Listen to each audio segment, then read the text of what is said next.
You're up past midnight, scrolling through real estate listings, and every single property that isn't literally falling apart is pushing $500,000. Oh, in the kitchen? Laminate countertops straight out of 2003. The carpet is that sad beige color nobody chose on purpose. There's fake wood paneling slapped across the basement wall, and the listing agent has the nerve to slap starter home right there in the description. Meanwhile, you're sitting on your couch running the numbers in your head, wondering if you somehow sleepwalked through a major raise, or if the entire housing market collectively lost its grip on reality. Spoiler, it's not you, it's the math. And the math right now is absolutely ruthless. My name is Nick, and today we're going to do something that makes real estate agents genuinely uncomfortable. We're going to figure out who can actually afford a $500,000 house in 2026. Not who the bank is willing to hand a loan to, but who can realistically pull this off without turning every single day into a financial anxiety spiral.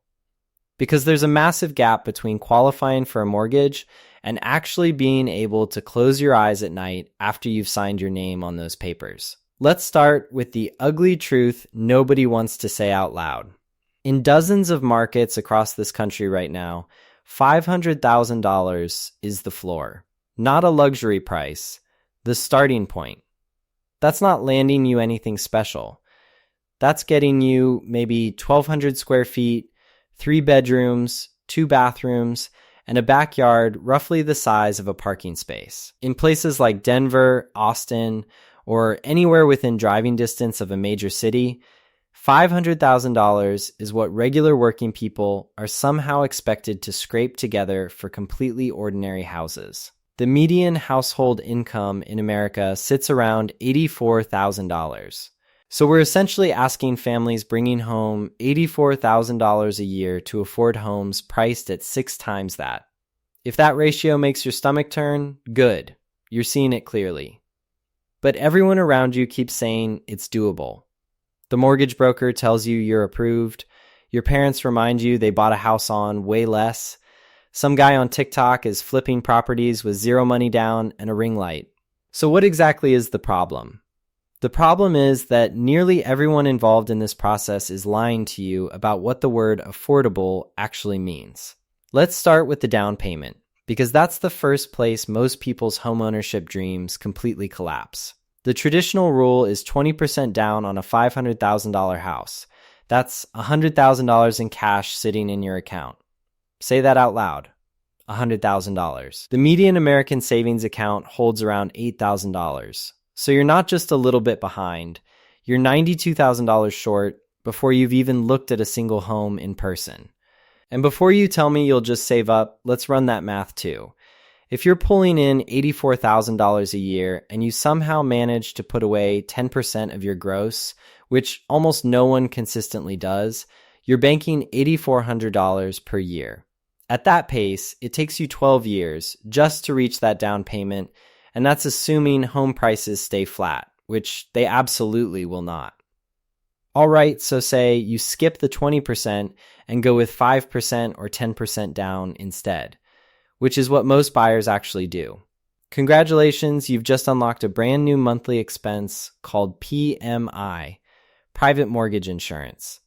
This is the fee you get hit with every single month simply because you weren't wealthy enough to put 20% down up front. It's essentially a penalty tax on not being rich, and it runs anywhere from $200 to $400 per month depending on your loan. You're writing a check every month for insurance that protects the bank, not you, because they're nervous you might stop paying.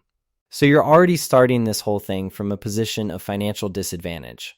Now let's get into the actual mortgage payment. You put 10% down, which is $50,000 you somehow pulled together. That leaves you carrying a $450,000 loan. At current interest rates sitting somewhere in the 6 to 7% range depending on your credit score, your monthly principal and interest payment lands somewhere around $2,750 to $2,850. And that number doesn't include a single other thing you need to actually function inside that house. Add property taxes depending on where you live, you're looking at $4,000 to $8,000 per year, which shakes out to roughly $500 per month on the conservative end. Then tack on homeowners insurance, which has absolutely skyrocketed over the last few years thanks to climate-related disasters, making everything more expensive to insure. That's another $250 to $350 per month, depending on whether your house sits in a flood zone, fire corridor, or smack in the middle of tornado country. Then comes maintenance, which is the cost everyone conveniently forgets until the water heater blows up at 11 p.m. on a Sunday night. Standard guidance says to budget 1% of your home's value annually for repairs and upkeep. On a $500,000 home, that's $5,000 a year, about $417 every single month. And don't forget PMI sitting on top of everything else, tacking on another $200 to $400. So let's add it up. Mortgage payment $2,850, property taxes $500, insurance $300, maintenance $417, PMI $300. Your total monthly housing cost is now roughly $4,367. And that's on a perfect month where absolutely nothing breaks, you don't need a new roof, and your HOA doesn't suddenly vote to repave the entire neighborhood and mail you a $3,000 special assessment bill. Here's where the numbers really start to sting. Financial advisors will tell you to keep housing under 28% of your gross monthly income. Banks will approve you as long as your total debt-to-income ratio stays under 43%. Let's work backward from those benchmarks. If you're spending $4,367 a month on housing, and that represents 28% of your income, you need to be earning roughly $187,000 a year. Even using the more lenient 43% rule, you still need to be pulling in around $150,000 annually. And here's the punchline. Only about 10 to 20% of American households earn $150,000 or more. That means roughly 80% of families in this country cannot comfortably afford a $500,000 house under any reasonable financial measure. This isn't an opinion piece. This is arithmetic doing what arithmetic does, telling the truth. But you're thinking people are still buying these homes. So who exactly are these buyers? Some of them have two high-paying incomes under one roof. Some of them have family money bridging the gap. And some of them are stretched so dangerously thin that one medical emergency or a surprise layoff would unravel their entire financial picture overnight. Let me show you what that actually looks like with real numbers on a real household trying to make it work. Let's call them the Garcias, two working professionals with a combined income of $160,000 a year. That puts them well above the national median, solidly upper middle class by most measures. They should be comfortable, right? Let's see what happens the moment they sign on a $500,000 house. Their gross income of $160,000 sounds great until the IRS shows up to take its share. After federal taxes, state taxes, FICA, and a modest 401k contribution, they're taking home somewhere around $9,500 a month. That's the actual money they have to work with. Now subtract that $4,367 monthly housing cost, and they're sitting with $5,133 to cover literally everything else in their lives. 2 car payments because they both commute, there goes $800. Car insurance on 2 vehicles, another $250. Gas because nothing in the suburbs is walkable, $300. Student loans because they needed those degrees to get the careers that made them mortgage eligible, conservatively $600. Health insurance premiums their employers don't fully cover, $400. Groceries for a household trying to eat halfway decently, $800 if they're disciplined. Utilities across that bigger house, electricity, water, gas, internet, phones, $450. That leaves $1,533. And we haven't even touched clothing, entertainment, kids' activities, car repairs, medical copays, or the basic human need to occasionally leave the house and feel like a functioning person. And savings? Emergency fund? Retirement contributions beyond that modest 401k? Good luck. This household is devoting 46% of their take-home pay to housing alone. Not 28%, not 35%. Nearly half of every dollar they earn goes straight to that mortgage and everything attached to it. And these aren't reckless people. They're not blowing money on vacations or luxury toys. They're just trying to live in a house that the market has told them is completely normal. Here's what that actually feels like from the inside on a random Tuesday. It feels like checking your bank balance before you add anything extra to the grocery cart. It feels like telling your kid no on a $35 field trip because that money needs to stay put in case the check engine light comes on. It feels like lying in bed at 2 a.m., doing mental math on whether you can swing new tires this month or whether you roll the dice and push it another few weeks. It feels like being one surprise expense away from real trouble at all times. The HVAC quits, that's $5,000 you don't have sitting around. Someone rear-ends you at a light, and your deductible is $1,000, that's going on a credit card. Your kid needs braces, now you're financing dental work the same way you'd finance a used pickup truck. This is the lived reality for a household making $160,000 trying to carry a $500,000 home. Now imagine what it looks like for the household bringing in $120,000 or $100,000 or, God help them, the actual median income of $84,000. At median income, buying a $500,000 house isn't tight or stressful or a stretch. It's financial fiction. It's mathematically impossible without either substantial outside money coming in or a willingness to accept a level of risk that would make a professional stuntman nervous. But here's what makes this whole thing genuinely sinister. The market doesn't care about any of these numbers. Sellers list at $500,000 because that's what the house next door sold for last spring. Banks approve buyers at 43% debt to income because technically, the loan won't implode on day one. Real estate agents push buyers to reach because their commission is tied directly to what you spend. Not a single person sitting at that closing table has any incentive to tell you that you're about to financially bury yourself. The entire machine is built to get you into the house, not to make sure you can actually thrive once you're in it. And once you've signed and moved your furniture in, you're locked. You can't decide 6 months later it was a mistake and quietly walk away without torching your credit and kissing your down payment goodbye. So people stay. They stay in homes they can't realistically afford, grinding at jobs they can't afford to lose because any gap in income would tip everything over. Watching their savings disappear month by month, wondering why they feel so hollowed out when they're supposedly living the American dream. Here's the hard truth, stated plainly.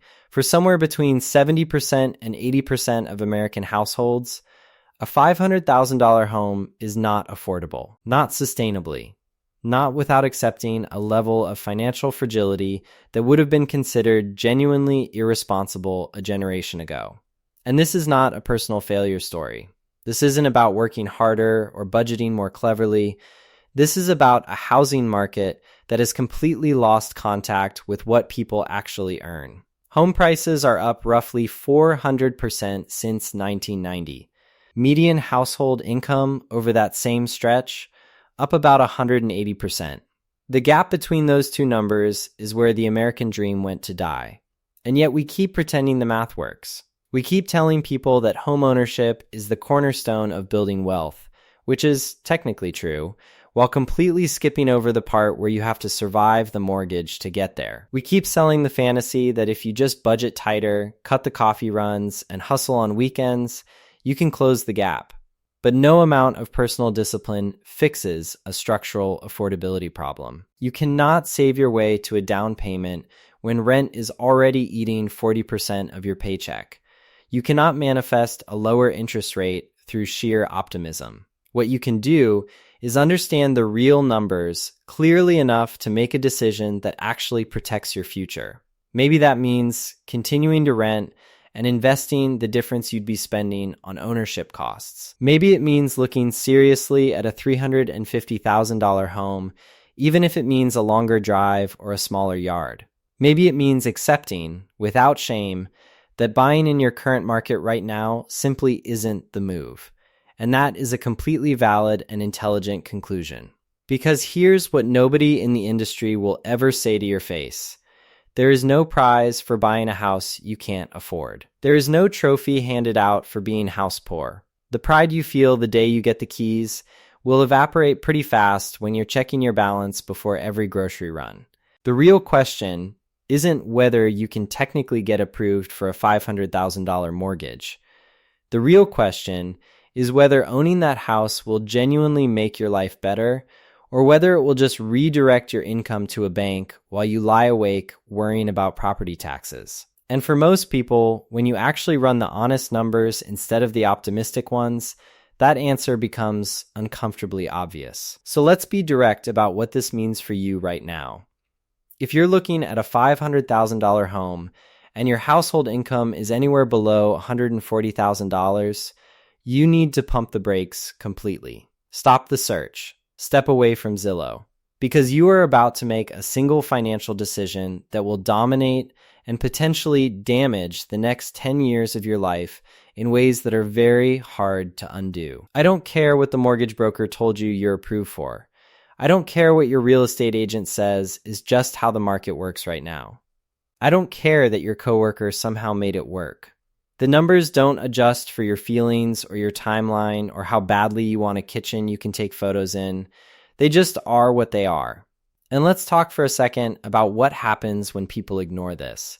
Because plenty of people do. You convince yourself it'll be fine. Maybe you're counting on a raise that hasn't landed yet. Maybe you're planning to pick up some freelance work on the side. Maybe you're just bone tired of renting, and the desire to own something has overridden rational thinking entirely. So you buy it. And now what? Month 1, you make the payment. It's tight, but you pulled it off.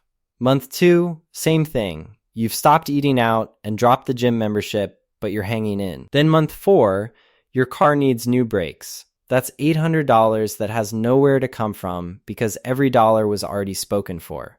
It goes on a credit card. Month 7, the air conditioning unit dies in July heat. The repair estimate comes in at $3,500. You finance it. Month 9, your partner's hours get reduced at work. Now you're $600 short every single month. And that emergency fund you kept meaning to build, it never happened because there was never anything left over to put in it. This is what being house poor actually looks like from the inside. You technically own a house, though truthfully the bank owns it for the next 30 years, but you cannot afford to live in it with any comfort. You cannot maintain it the way it needs to be maintained. You definitely can't enjoy it. Every unexpected cost becomes a genuine crisis. Every financial choice runs through the filter of, can we still cover the mortgage this month? You become a prisoner inside the very asset that was supposed to set you free, grinding through each paycheck just to keep the lights on in rooms you're too stressed to actually relax in. And here's the part that really gets me. Because housing has become this unaffordable for so many people, we've somehow normalized the suffering that comes with it. We've rebranded financial desperation as just part of growing up. Oh, you're house poor? Welcome to homeownership. Everybody goes through it. Can't afford to furnish 3 of your rooms? That's just part of the journey. It builds character. Eating basic meals every night because the mortgage cleaned you out? At least you're building equity. We've all quietly agreed to pretend that barely surviving your mortgage payment is some kind of rite of passage rather than a symptom of a system that stopped working for regular people a long time ago. The math is screaming at you in plain numbers, but the culture keeps whispering that you should buy anyway. Your parents bought at your age, never mind that their home cost 3 times their annual income and yours costs 6 times yours. Your friends are buying, never mind that you have no idea what their actual financial picture looks like behind that freshly painted front door. Everyone tells you renting is throwing money away. Never mind that being unable to afford your own mortgage is also throwing money away, just with more paperwork and far worse consequences when it falls apart. So let me give you actual permission to do something that feels radical right now. You can choose to opt out. You can look at a $500,000 house, run the real complete numbers, and decide that it is not worth trading your financial stability, your mental health, and your actual ability to build lasting wealth. You can keep renting. You can save aggressively and wait for the market to shift. You can look at less expensive markets or smaller homes. You can acknowledge that the version of the American dream we've been sold has been warped into something most people genuinely cannot afford. And that reality is not your personal failure. It is a systemic one. Because here's what actually builds real wealth over time. It's not owning a home you can barely keep. It's having breathing room in your monthly budget. It's being able to invest consistently without skipping months. It's never having to choose between a roof repair and your retirement contribution. It's sleeping through the night without your brain running worst-case mortgage scenarios. Real wealth is freedom, not equity you can't touch because you're trapped inside the very asset that's supposedly making you wealthy. The financial industry has spent decades convincing Americans that buying is always smarter than renting, that you should stretch as far as the bank will let you because real estate always goes up. But they're selling a product. They profit when you buy, regardless of whether it was the right call for you. The bank earns on your 30-year mortgage. The real estate agent earns on the sale price. The insurance company earns on your policy. Not a single person in that chain makes money when you walk away and say, this doesn't work for me right now. So if you're sitting there tonight feeling priced out, feeling like home ownership is something that keeps drifting further away no matter how hard you work, feeling like you're somehow failing a basic adult test, I need you to hear this clearly. You are not failing.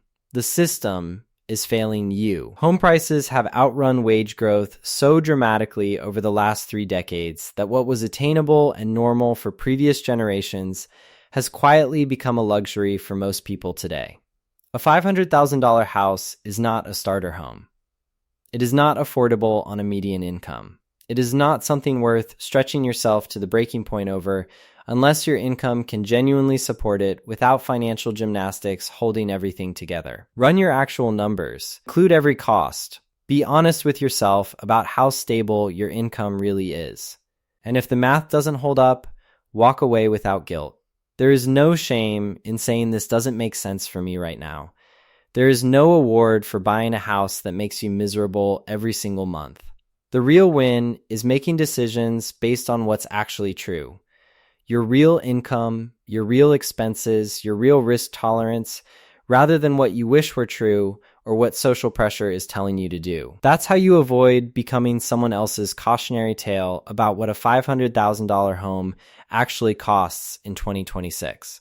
Look, I'm not telling you to abandon the idea of owning a home. I'm telling you to stop confusing being approved for a loan with being able to actually afford the thing. Those are two completely different calculations that the industry has worked very hard to blur together. The bank's willingness to take on risk and your ability to live a full, financially stable life are not the same number. Maybe in 5 years, your income looks dramatically different. Maybe the market corrects and that same house is sitting at $380,000. Maybe you relocate to a market where $500,000 actually buys you something worth having instead of a glorified apartment with a yard and a mortgage attached. But right now, today, with current prices and current wages, this math is broken for most people. Pretending otherwise doesn't make you an optimist. It makes you a future data point in a video about the next foreclosure wave. So here's the actual takeaway. Stop looking at what the bank says you qualify for and start figuring out what you can genuinely afford without turning your financial life into a permanent tightrope walk. Find the number where you can pay the mortgage, handle maintenance, build an emergency fund, invest for retirement, and still occasionally remember what it feels like to not be quietly panicking about money. For most Americans right now, that number is nowhere close to $500,000. And that's not a personal shortcoming. That's just the math being honest with you when nobody else will. The housing market will keep acting like these prices are perfectly reasonable. Banks will keep writing loans that probably shouldn't exist. Real estate agents will keep telling you there's never been a better time to buy. But you don't have to participate in a collective financial delusion just because it's become standard practice. Sometimes the smartest thing you can do is recognize when the game isn't set up in your favor and choose not to play it on those terms.